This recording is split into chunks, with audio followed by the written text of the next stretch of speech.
ეხლა თქვენ რო გაგისწორდეთ ეგრე, რასაც თქვენ აკეთებდით იმ 9 წლის მანძილზე. დღეს რო ლაპარაკობ დევნამიდის, რა დევნაზეა საერთოდ საუბარი. ციხეში გადშედიან და გამოდიან თითქოს სანატორიუმში იყვნენ. პოლიციელებს აგინებენ და თურმე ამაზე რეაგირება არ უნდა გქონდეს და თურმე აი მზია ამაღლობელი, რომელმაც ესე იგი სილა გააწნა პოლიციას, თურმე ეს გმირია. აი ეს რაც გააკეთა ეხლა ამ ქალმა ეს თურმე გმირობაა.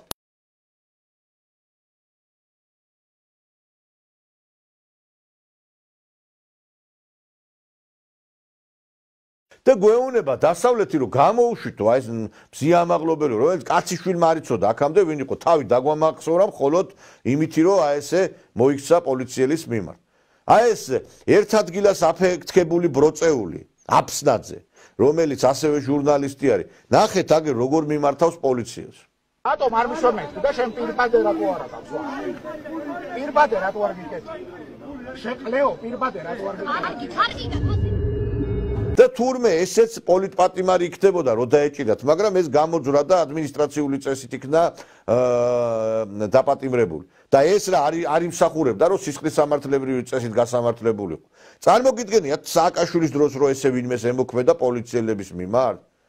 და ეს ვიღაცა იმ დღეს მივარდა, ტევ პირველმა სიუჟეტი გაუშვა, მივარდა ახალგაზრდა გოგო პოლიციელებთან აგინებდა, ლანძღავდა და იქ გავიდა ინფორმაცია, რომ პოლიციელებმა შეურაცხყოფა მიაყენეს ახალგაზრდას. აი ხა ნახეთ თქვენ ეს კადრი და აქ ვინმის მიაყენა შეურაცხყოფა, ხო ჩანს ყველაფერი. კიდე ბიჭო.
ესეთი რამეები რო გაებედა თქვენ წარმოგიდგენიათ სააკაშვილის რეჟიმის პირობებში რა დღეში ჩააგდებდნენ იმ ადამიანებს ვინც ესე იქცევა დღეს და აი ამაზე გველაპარაკება ჩვენ დღევანდელი აი ეს დასავლეთი რომ თურმე აი ეს ყოფილა ბრძოლა ტირანიის წინააღმდეგ